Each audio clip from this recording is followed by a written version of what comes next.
latest Theater Lovers Club show on What's Under the Hood. We're really happy to have all of you here today. I'm Jan Patterson. I'm on the TLC steering committee, and that's why I have this job. We're here in the lab tonight. As all of you know, this gorgeous new space that New Mexico Actors Lab has copped, and we are grateful for them letting us use this space for tonight's event. Thank you very much. Before we dive in, has anybody participated in the Steps Out, the new program that Theater Lovers has? Anybody done that yet? Good, we got some hands in the air. Yeah, that's cool. Steps Out is kind of our new drama play date club for folks to get a little deeper, more intimate with the theater companies in town. And what we do, usually on once a month, we will work with one of the producing theaters and make a special event that everybody can come to. It's free of charge. Sometimes it'll be a drink before at a theater. Sometimes it'll be a meetup somewhere. It'll be afterwards. It's all about having you know more intimately what goes on in theater and getting up close and personal, sexy as I call it. And the man who runs this event is Ryan Williams, right here sitting next to me. So if you want to join Steps Out, go to the Theater Lovers, go to the Theater Santa Fe website, and you'll see on there where you can sign up. It doesn't cost anything, and Ryan sends you emails, he arranges it all, and it's all for everybody to have a good time. Okay, enough with that. So, and the next one is here at New Mexico Actors Lab. That's right. And there's always a surprise. Yes, there will be 2 surprises. Or at least one, maybe 3. I'm hearing an echo over there. Yes, you are, and that, I'm afraid, is the delay on my laptop. I can't turn it off. Okay. Zoom brain. So everything is... Thanks, Robin, for being our tech. There we go. I want to run into a full face too. Come on. You have to make this face. Yeah. So, all right, tonight's cast is here, the best in the business. We have on the far right Bob Benedetti, who's known affectionately as Benny. He's the managing director of the New Mexico Actors Lab. Next to him is Nicholas Ballas, aka Nico, and he is the artistic director of NMAL. And then we come to Robin Raccoon, who is the artistic director for Santa Fe Playhouse, and Ryan Williams is the general manager. So we have all the heavy artillery here tonight. So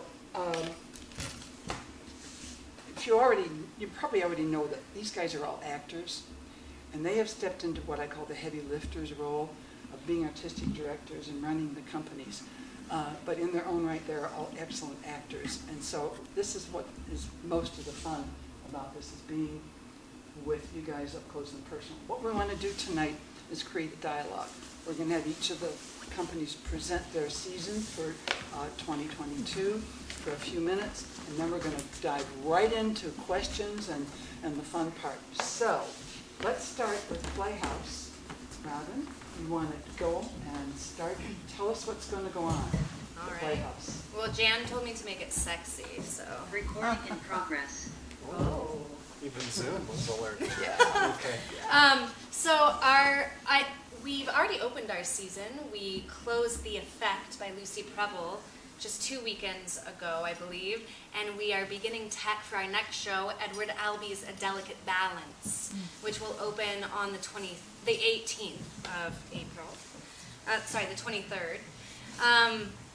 Then we have Everybody, written by Brandon Jacobs Jenkins, and this is an adaptation of Every Man, which is the 13th century play. Some say was the first play ever written in the English language.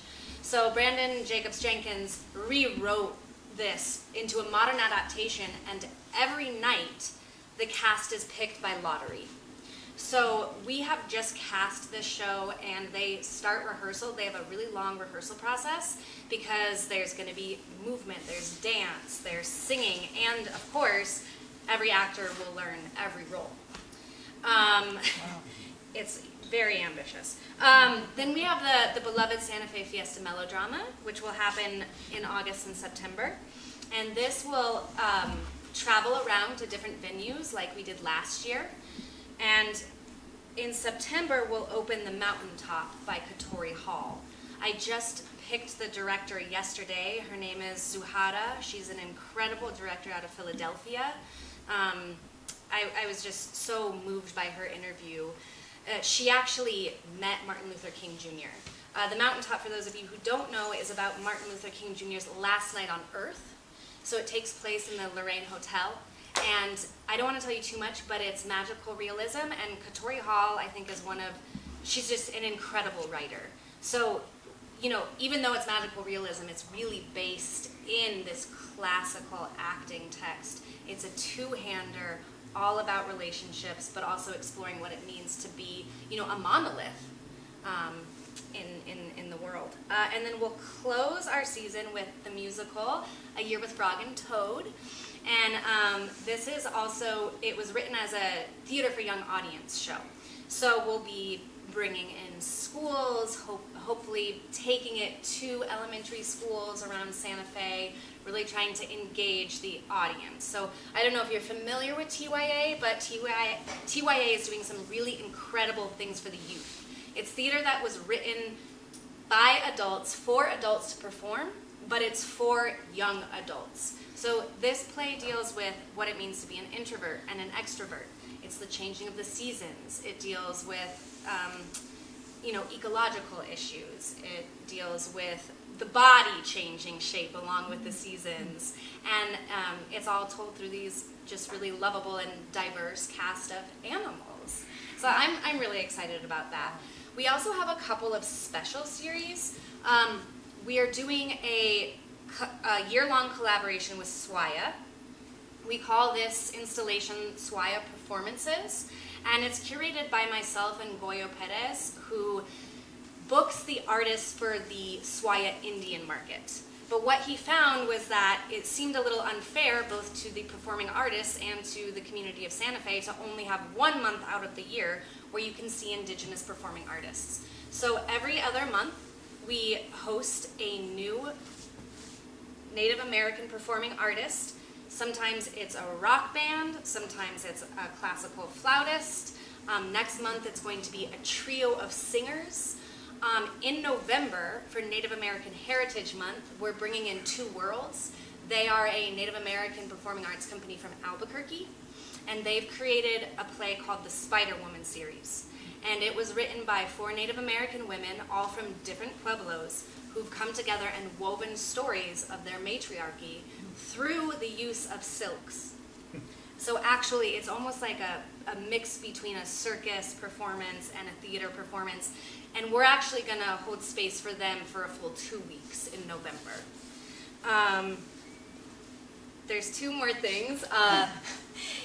In Iliad, so an Iliad is a one-person adaptation of the Iliad, which sounds crazy, but it was written by 2 people, and it was really during, they wrote it just, I think, 4 or 5 years ago,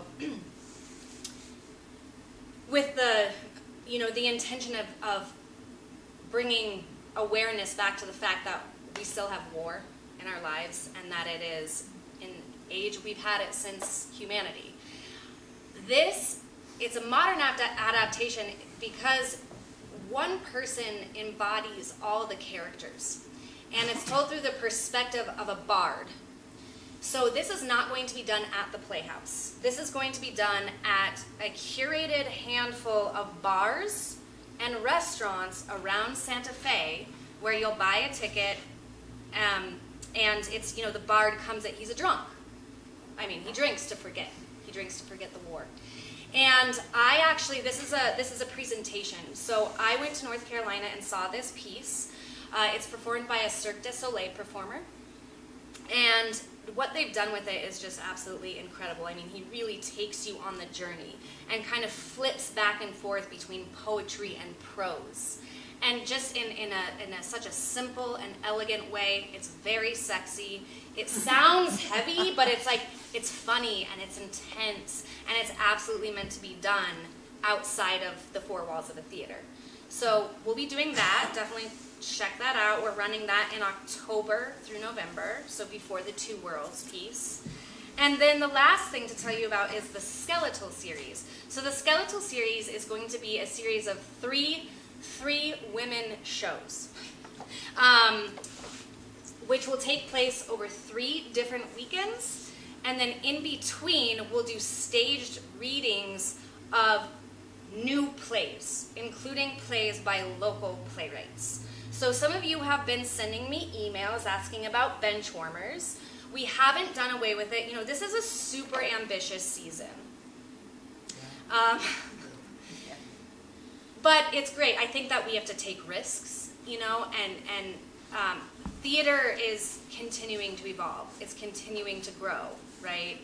And I'm really trying to honor that with the work that I'm bringing in. It's just as important to do the Albie piece as it is to do the everybody piece, right?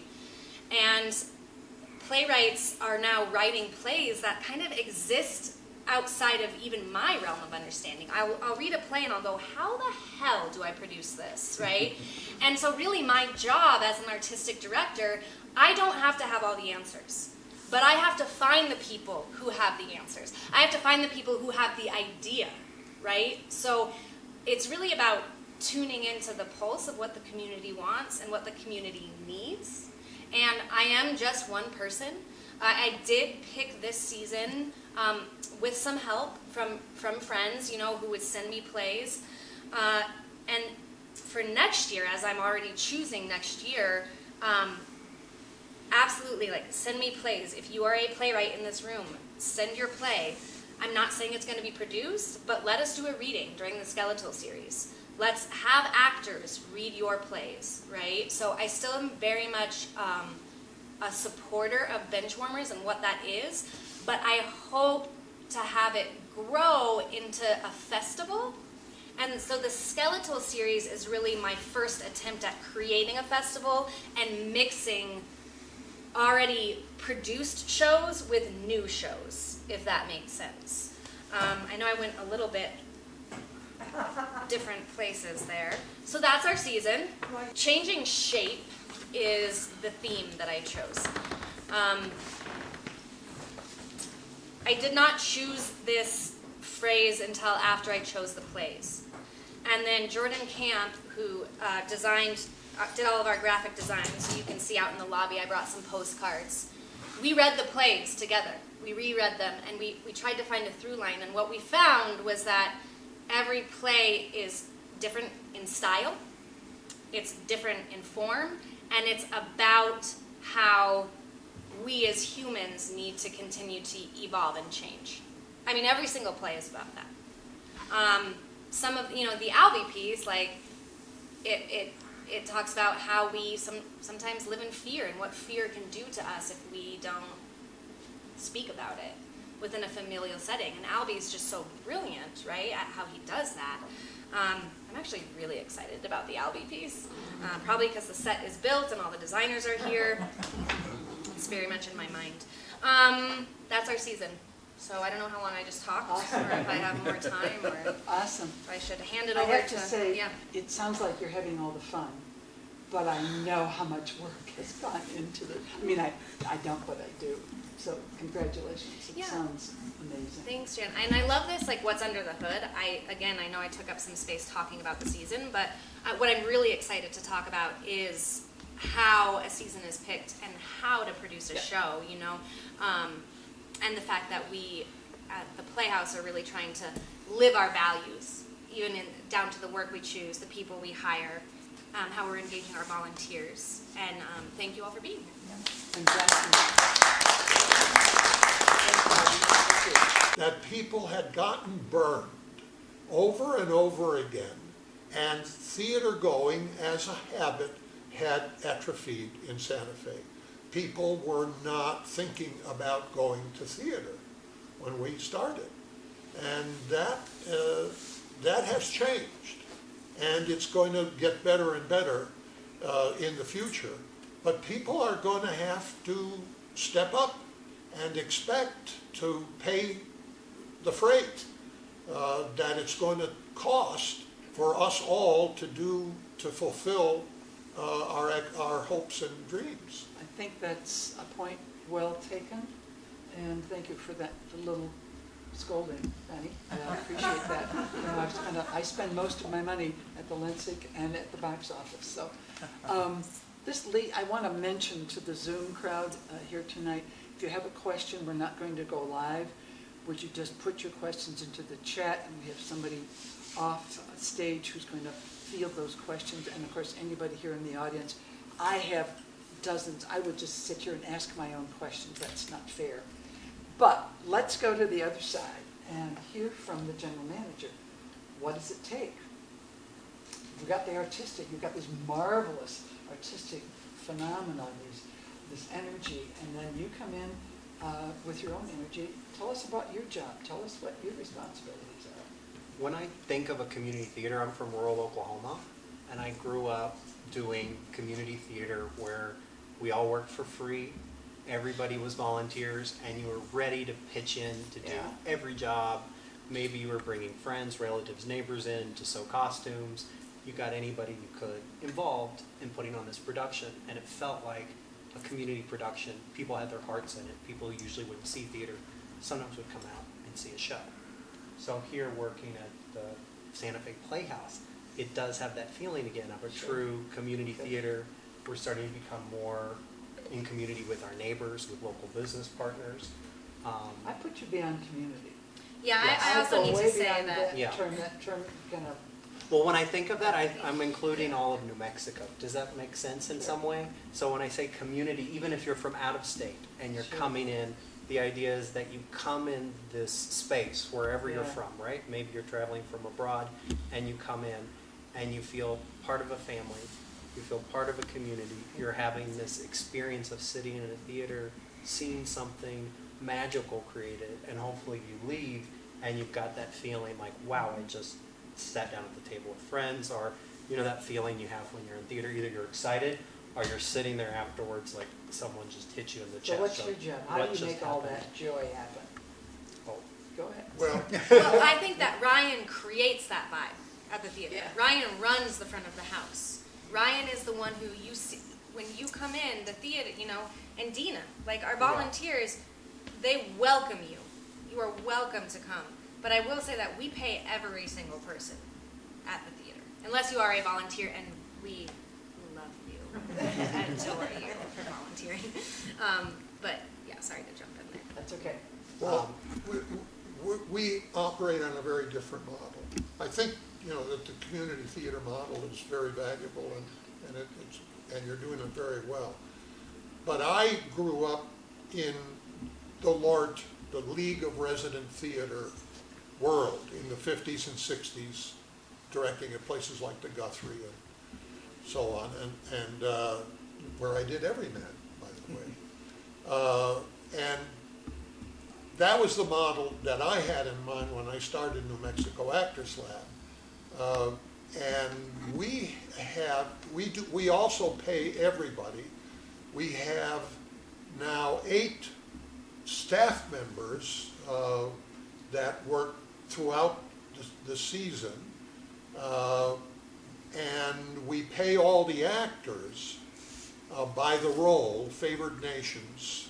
There's no differentiation in scales. It's really based on Shakespeare's shareholder model, in which the actors were shareholders in the company and shared equally in the profits, if any. And that staff is growing. We started out with only 4 or 5 people, and now we're up to 8. And I think it's going to have to go up to about 10, a core professional staff. There's a technical director, a stage manager, a box office manager, a house manager, a master carpenter, Nico and I, and we actually have started paying ourselves for the first time last year. It was the first time that we took a penny out of the place. And we have rent. This place here ain't free.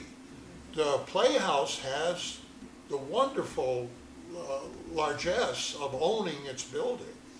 And I know you have maintenance costs and all of that, but we have a pretty big nut to, in terms of rent here, and utilities and insurances and so on. So I'm happy to say that in the 7 years that we've been active, because I'm not counting the COVID years, we have turned a profit every year and have built up a war chest that carried us through COVID with the help of our landlord, who is on our board, who cut our rent in half during the whole time of the pandemic. We couldn't have survived, because when Nico negotiated the rental agreement, a 3-year lease for this place, COVID was just starting to happen. And we kind of knew that there's going to be a big delay before we were going to be getting any income. But we decided that the place was worth, because this was about to be dismantled. We took it over days before, one day before they were going to dismantle this theater completely. And we just thought it was too good a facility for Santa Fe to lose. And we are grateful for that. Yeah. Musical Actors Lab. Good. And you get your moment. Go for All it. right, good. Hi, I'm Nicholas Vallis, Nico, the artistic director, Robert Benedetti, Benny, my co-conspirator. And one of the important aspects of what we do is our mission statement, to focus on the work of the actor in plays that touch the heart and challenge the mind. So we're very much of an actor-driven kind of ensemble. We don't always use the same actors, but we often do. And we expand that in concentric circles by association, and we are often soliciting the actors that we like to work with, the directors that we like to work with, about what work they want to do. So there's a kind of more touchy-feely, personal aspect to how we choose our plays, which is often built around personalities of people we're familiar working with, or sometimes not familiar, and want to work with. So that leads us to what we're doing this year, and we're leading off with the really extraordinarily wonderful Soroyan piece, William Soroyan piece from 1938? Yeah, 39, Time of Your Life, which, as all the other plays that we've chosen in the season, is an award winner. That was kind of a theme that goes through, and this won the Pulitzer and the Drama Critics Award. And it harkens back to a kinder, gentler America, and it's set in a bar. There's sort of a bard who floats through, but everybody is more or less of a bard in this particular play. Importantly, it is a time of kindness in America, and we've lost a lot of that, so it's really nice to revisit that kind of innocence, if you will, and optimism. So under Benny's watchful hand, we are developing that now, and that will open on May the 5th, May 4th actually.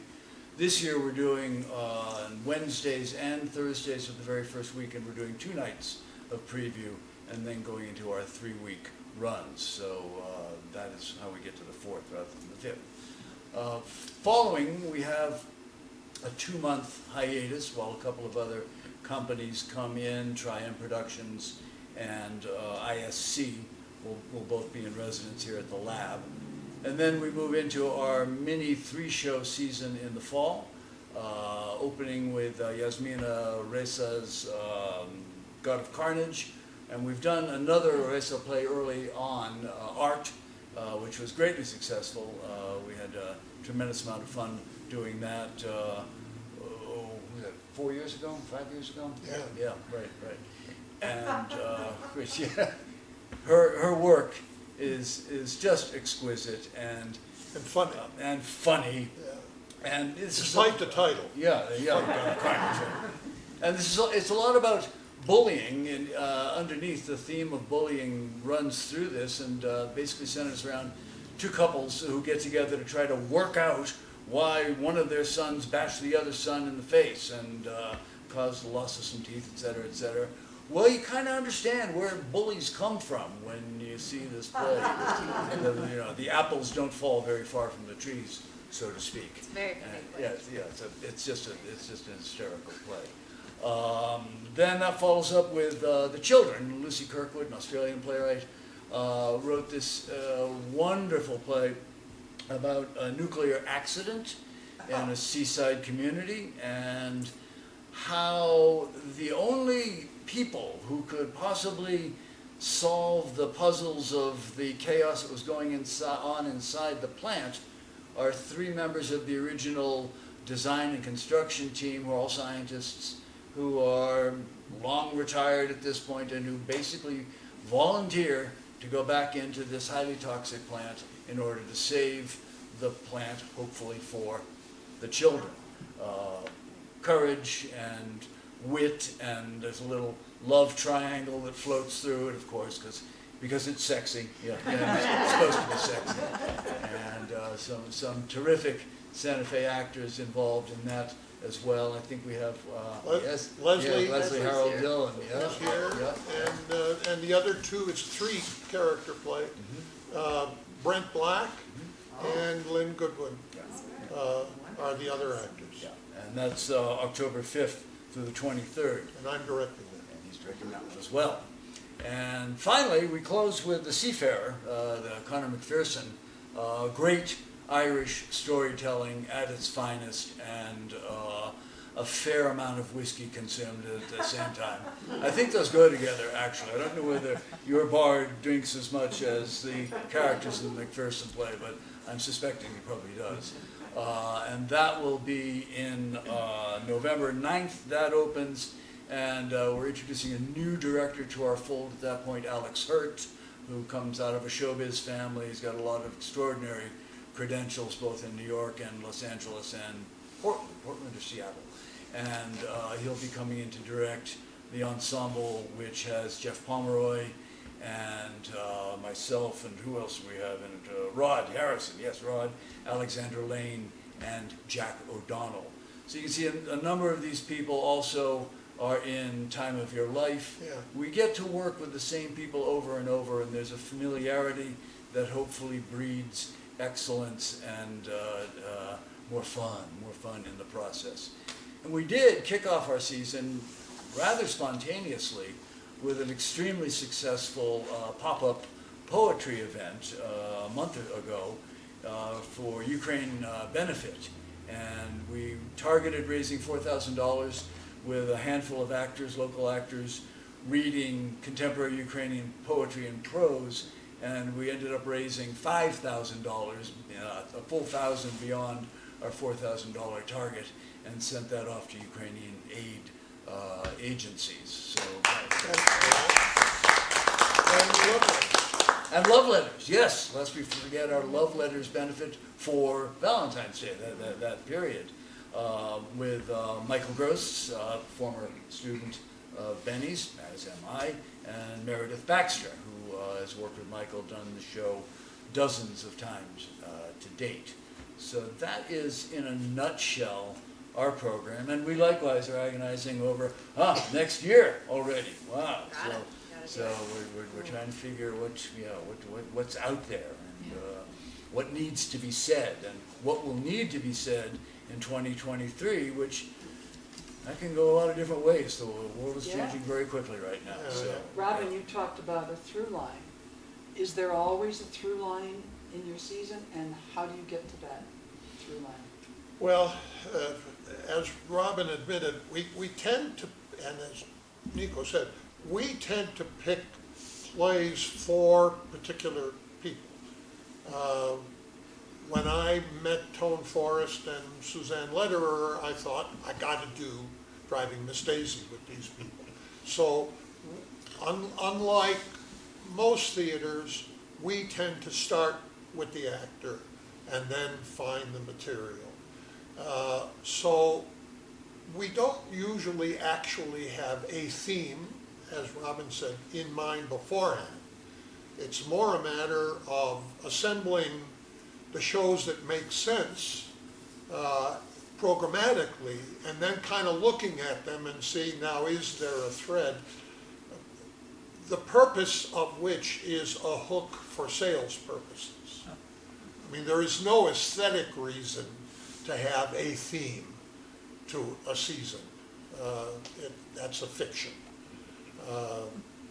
We will also use our winter play readings, which are very popular with our core audience.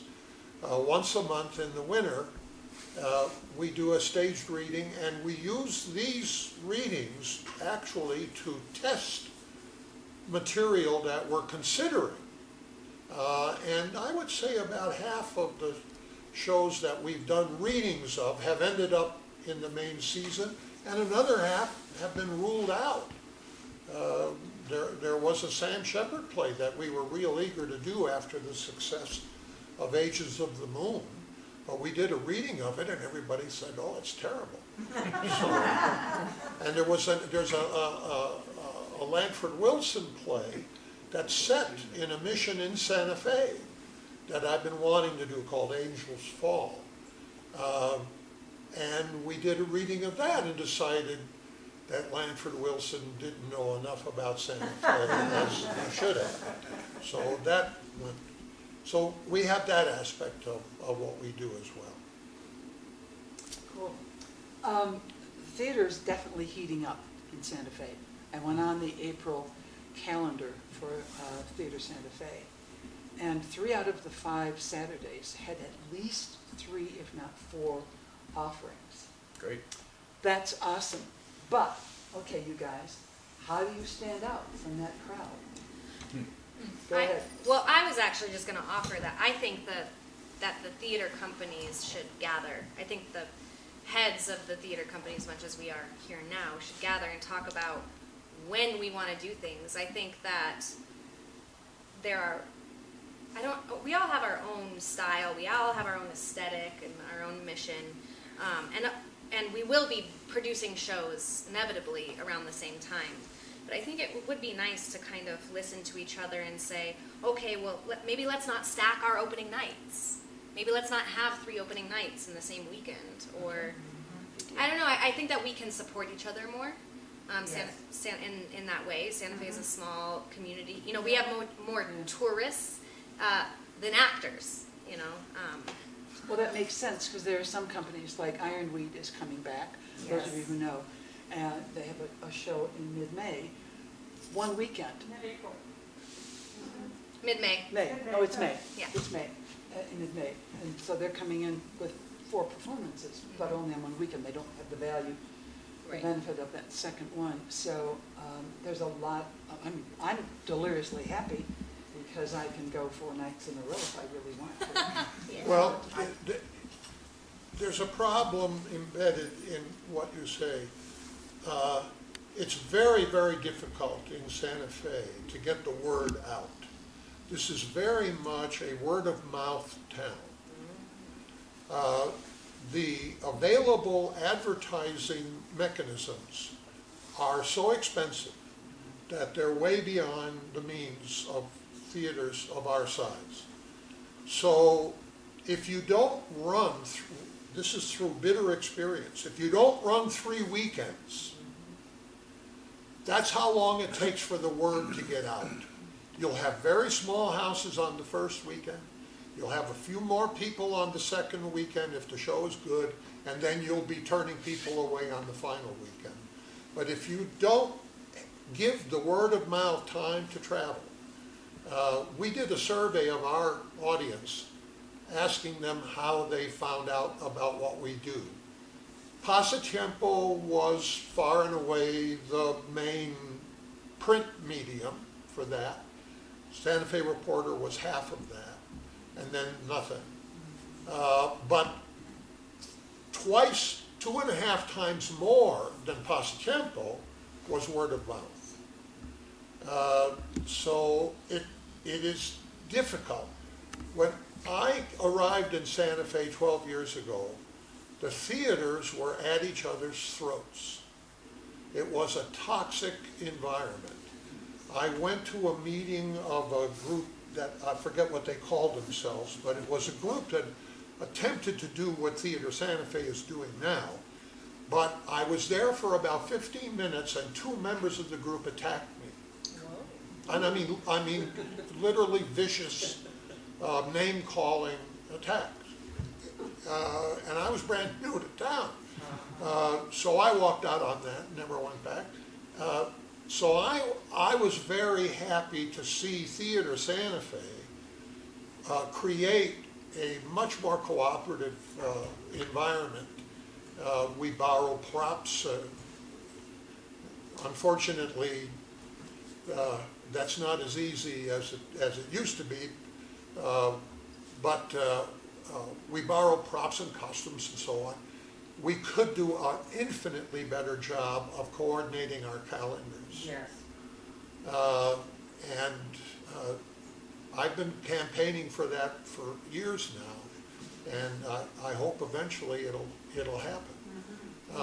Because, as my wife likes to say, one of the onerous things about living in Santa Fe is that there's just too much to do. In a way, you're in the position of having to decide what not to do rather than what to do. And I think we could improve that a lot. But Theater Santa Fe is a very important organization, and I hope that it will continue to grow and develop the kinds of programs that it's doing. Ideas Jan, taken, when you asked about that, how we could stand out, I think the best way we can do that as theaters is by supporting each other. So in things that we're doing like through Theater Santa Fe or the Theater Lovers Club now, because the people who are going to theaters and seeing shows, they want to go to more than one theater. They want to see everything.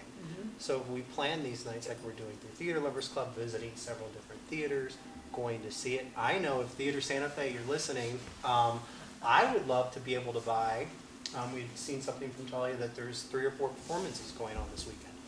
As a tourist to town or just someone in town who loves to see theater, I would love to be able to go on the Theater Santa Fe website and purchase a package for all 3 of these shows, maybe at a discount. Yeah. Or have something in Santa Fe where you can buy an extravaganza package and you get season passes to all the theaters, all the shows. You're going to do it upright for the I think year. we should go on strike until that happens. But with theaters supporting each other, I think that can happen. That's When a we're saying, great oh, you should idea. go see this Yeah, show it's at another duly noted theater, here. it pairs. It's duly noted. So let me dovetail on that, because I come from a long history of food and beverage experience in this town. I'm a restaurant owner and investor and whatnot. And I think one of the better hooks that we could develop is, and I'm glad to hear you're doing stuff in bars, but a collaboration between the food and beverage industry in this town and the entertainment industry, because frankly, food and beverage in many ways is entertainment. Anybody can buy XYZ and cook it at home and have the same meal, but it's the entertainment aspect, the ambiance, et cetera, that really sells a given restaurant. Now, if they are in concert with the theater community, a lot of discounts and twofers and co-promotional aspects can occur, and I think that would be another great way to make this town really begin to mature as a theater venue. I think That's just today, Robin and I, we were at the Chocolate and Cashmere factory where they make all the chocolates. Yeah. We met with them and 35 North Coffee. And Chocolate and Cashmere, they're going to be making a specialty bonbon to pair with every show. So they met with the director, they met with Robin to get themes of the season. And now when you come in the lobby, if you have this bonbon that's been made based on the artistic director, the director, deciding what flavors and how they want your palate prepared for the show. 35 North Coffee is going to make a specialty coffee roast Right. for every show that pairs with the coffee. So you'll have the chocolate coffee pairing together. That'll pair with the show and prepare you This for what you're guy. about to see. I just do what he tells me. That is And the if you segue. get really wide spectrum with a similar sort of thing, then you can get the Santa Fe Restaurant Association and the wine and chili people, so that suddenly you have all the restaurants in town, all the wait people in town and bartenders who are, maybe we give them discounted tickets, maybe we do some sort of preview aspect for them, so they can be talking about the shows to their clients. That's right. Because that's ultimately, every tourist I know sits down in a restaurant and they say to the waiter, so what are we supposed to do in this That's right. town? Yeah. That's right. And then they say, well, I've got a handful of things you can do. And the waitress gives you a laundry list of theaters to go to and which ones That's that she likes. It's word of mouth. I want to voice a dissenting opinion about discounts. About just, I think there were food and beverage discounts. It's really, yeah, Both. it's really absurd that, that people in this town are very tight-fisted when it comes to theater. I mean, it was a small revolution when we raised prices from $20 to $25. And now we've both raised our prices to $30. Now, we haven't gotten as much blowback as I expected, but when you consider that you can't get into a professional theater for less than about $80 to $125, to be getting the level of theater that we're producing for $30 is already an incredible bargain. And I don't want to see us start giving it away for much less. Our 2 preview performances of each show are only $15. We've had a $5 student ticket for 7 years, and we've only ever sold about 6 of them. So there's a level of, I'm not sure how to phrase this, but theater, when I got here, I thought there was going to be a lot of theater, because 3 students, former students of mine, Andrew Shea, Martin Platt, and Steve Schwartz, had all run professional companies. Andrew's company was 10 years? almost. Almost. Martin's company were about 5 years. And these were professional equity companies that this town supported. And I thought, oh, well, a town of 85,000, 75,000 then, ought not to be able to support that level of theater, according to the statistics. Well, it wasn't there anymore, and what had replaced it was, as Jonathan Richards liked to say, of such variable quality. We had to wait 18 months before we got a nickel back out of the place. But So you're hearing there's a lot under the hood besides the theater product. There's so much that goes on to make these events happen, including yes, you got something? Oh, yes, I Yeah. was just gonna say, to finish the statement earlier about community theater, where I started, you said, what is my job, what is my role? Yeah. Well, I'm taking that, while we're not a community theater, I'm taking that spirit into whatever I do, Good.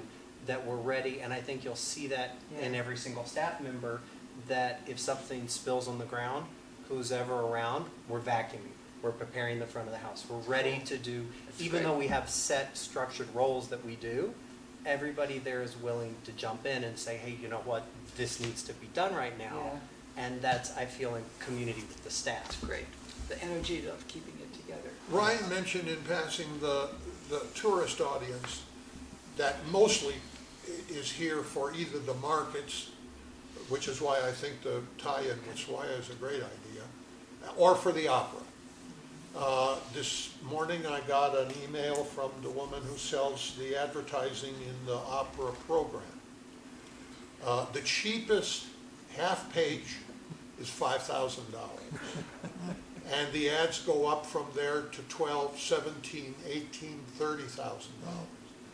$30,000. Obviously, we can't afford that, but we have no other means of reaching in an effective way people who are coming to Santa Fe for like a week. And they maybe have 1 or 2 nights that they're not going to be at the opera.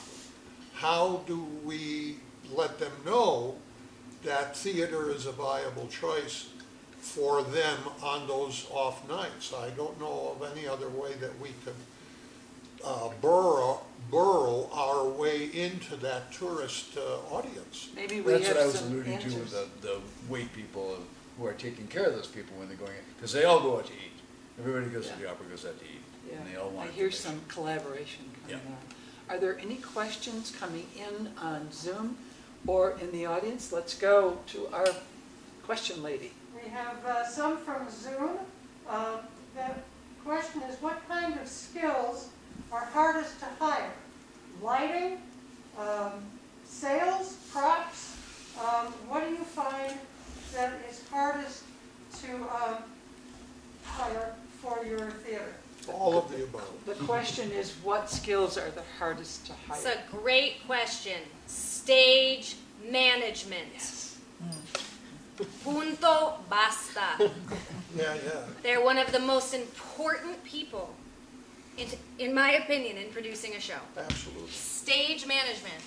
Please, Yeah. you're the director's right Are you hand. training? I mean, do you Yeah, train people for We're, that? we're going to start training people. We're Okay, going to bring people great. in from LORT and regional theaters to train up stage managers. Cool. I want to do a shout out to Lynn Smith, who is our resident stage manager and has been for 4 years. Yay. Thank God, we could not operate without her. I want to know what happens when Leslie gets the flu half an hour before curtain. What do you do? Cancel the show. Oh, no. You go on, you go to the bucket. Throw up? But then Well, I we would are also, hiring our first, I would also say costumes, props, Yeah. and carpenters. you know, and I think what really we've all acknowledged in one way or another here is that there is a very small pool of professionals to draw from, and whether it's performers or whether it's technicians. We have a lot of theater, 22, 23, 24 theater companies, depending on how you define who's an active company in this town, and we have a very small pool to fish from in terms of the professionals who are out there. And going back to the Leslie question, if she gets sick the day before or the day of, for the first time this year, we're hiring an understudy for the final show of our season. It's all men, so it's easy to hire a man who's the understudy. So for Seafarer, there will be somebody who's understudying that show. That's Yeah. awesome. Have you tried that? We hired we hired understudies for the Thanksgiving play because we cast 2 actors who are very active in film and television. So they were like, if I get another job, I'm gonna take it. Like if I get a movie with Matt Damon, I'm taking it. I'm like, yes, you are. And then you're gonna come back and do a play here. But yeah, I do believe in paying understudies and having understudies if necessary. But to speak on what Nico was talking about, you know, the Playhouse, we now pay a weekly stipend, what we used to pay people for 6 weeks of work. So every single week, people get paid. And we are also hiring USA designers from DC, New York, Chicago. Our next lighting designer is coming from Florida. This lighting designer and set designer came from Seattle. So if you come see A Delicate Balance, you'll see their work. We're actually starting to reach outside. We want to work. We want to hire local.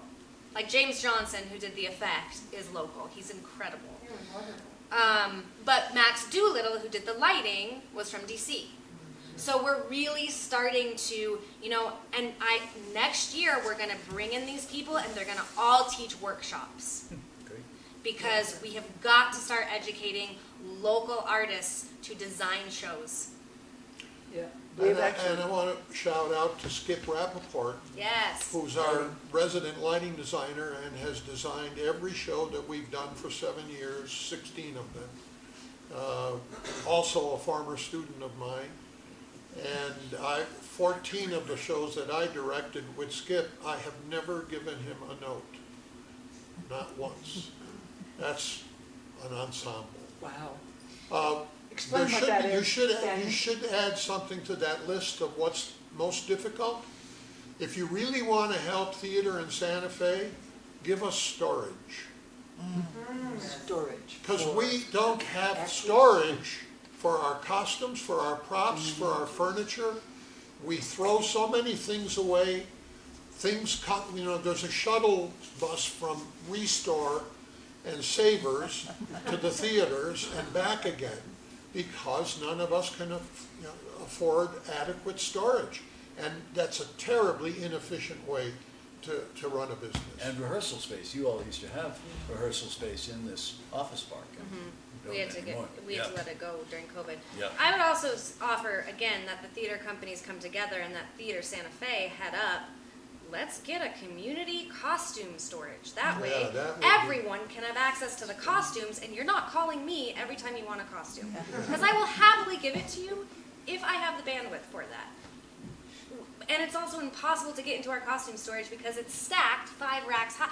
Well, I've been Nico in- can't go I've over been in there. Yeah, come on, man, that's dangerous. So let's put together, There's- using the community spirit to produce professional theater. That would be and great. pool our There's so many resources. ways that I see this wall that sometimes gets erected here break down, that we can support what we love. You guys are all theater lovers or you wouldn't be here. And so you've now learned some really amazing things you can do. TLC is going to support education. At our last planning session, we are as interested as you are in showing you how to act, teaching all of us how to do, maybe make costumes or all this sort of stuff. So I see this kind of nice melting pot happening.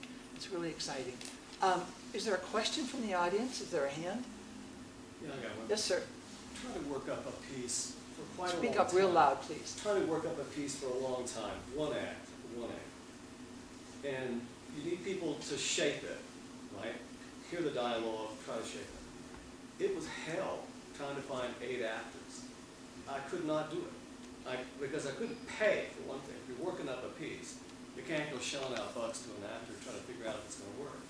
So is there a way to work out a relationship between work in progress and actors that need to know about work in progress? Well, probably Theater Santa Fe website has Did that. auditions and all kinds of needs. That's one way to Look, pose you it. can ask an actor to work for free. Yes, I can. You can, but they're going to say no. I worked for free for a long time to develop, to be better. And I understand completely about paying actors. Trust me, I really would love to have that happen. But Yeah, but I'm talking $25 a pop. Then you respect, $25 a pop is a lot when you have 4 rehearsals and 8 actors. And you don't know if you're going to make a dime off of it. This is a work in progress, like you're developing the play. You need to hear it. You need to hear the beat. So you can't do that by paying $20, $25 an hour to an actor. The show may not even happen. The script may not even come together. It may suck. Does that make sense to you? Well, it would make sense in a big city, but not a city of 85,000 people. We do not have the population base to have, as Nico said, there is a very, very small talent pool in this town. And the kind of thing that you want to do, you could do in Los Angeles without any trouble at all. I know that for a fact because that's where I worked for a long time. But not in a town of this size. I'm sorry, it's just not feasible. Well, it's somewhat prohibitive for developing new work.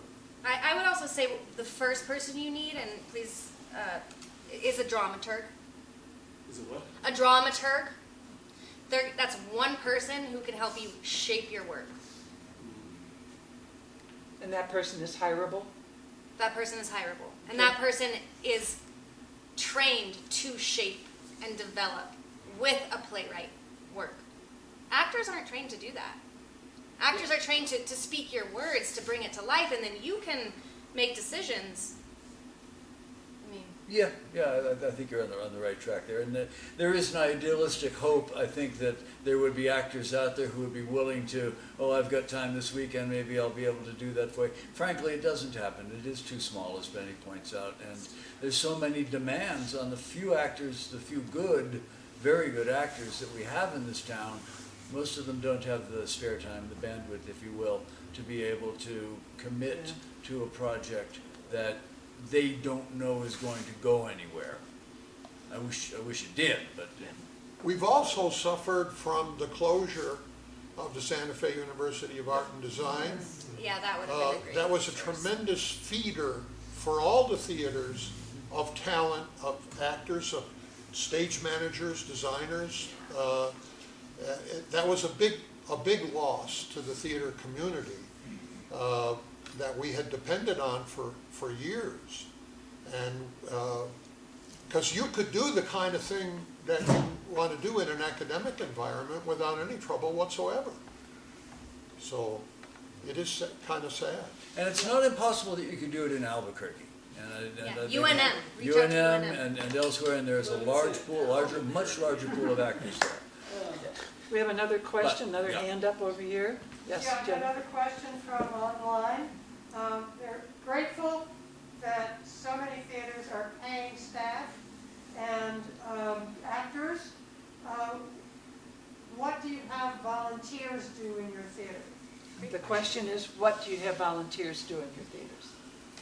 Well, they should answer it, because the honest truth is that we don't use volunteers.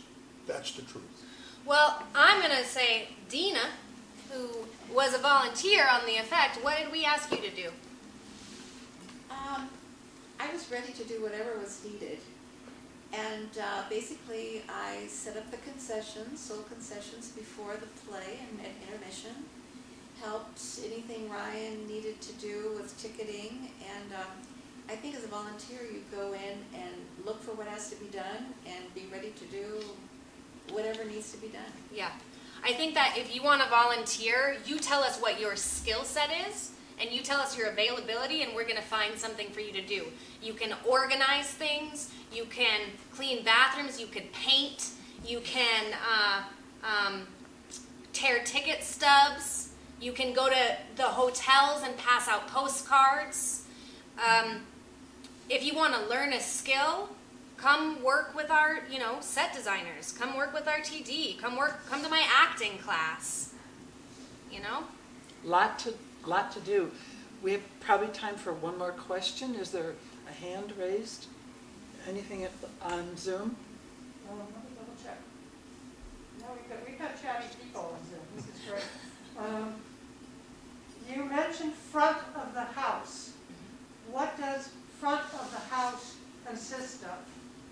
That's everything from the moment you open the front door until you walk in the theater.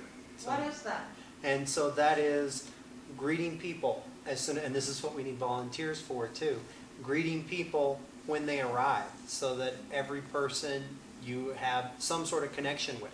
Maybe there's something fun or funky or sexy happening at the show that evening, like we did with The Effect, where everybody got their Tic Tac pills, whether they were placebo or the fun pills. That's us, for front of house at the Santa Fe Playhouse, we feature all local New Mexico concessions and some that are specialty made, partnering with local businesses. That's getting people to maybe do a coffee and bonbon pairing before the show and talking to them about when's the last time they were at the theater? What other theater are they interested in seeing? Oh, did you know these shows are happening and coming up? That's keeping everything super clean, like Dina did. It's a big job. Usually we're setting up at least an hour to 2 hours before the house opens. And it's getting everything ready, looking nice, just like you would your house before you welcome friends. It's hosting in the lobby. So, yeah, it is literally the front of the house. So the lobby, the bathrooms, in our case, the cafe, what the audience sees before they walk through the doors. There is traditionally a moment at which the control of the operation, the total operation of the theater, passes from the house manager to the stage manager. And that's the difference in front of house and backstage. And the lady asking the question is our paid box office manager. Yeah. Which is an important, and if you would like to help the operations of our theater, another thing that Theater Santa Fe could do would be to develop a Santa Fe-based ticketing system that would be affordable, because we all have to pay there's Vendini, paper tickets, we're using Tix, there's the Lensic, and these services that handle the transactions in the selling of tickets all take a bite out of the apple. And it's not sexy. It's a big bite at Yeah. the end of the day. Yeah. It's big. It's a cooperative adventure, as you guys can see. There's a job for everybody here, and this has been a fabulous discussion. I hope we let you figure out what's really under the hood. Thank you, Benny. Thank you, Nico. Thank you, Robin. Thank you, Ryan, for coming. Thank you guys for coming. I want to remind you, our next TLC is May 10. We're going to be showcasing Theater Walk 2022, which if you don't know is on May 21. It's at the outlets of the south end of town. We have 19 companies that are going to be presenting across that whole arena, sort of festival-like, so keep watching for that. If you aren't a Theater Santa Fe user, go on the website, join TLC, join Steps Out. We do this every month. Most of you know that. I'm speaking to the choir. But, and I want to remind you that Ironweed is back, and they're going to be doing an evening of scenes from the plays of Rebecca Gilman, May 12 through 15. Check it all out. Thank you, everybody. Yay. Awesome.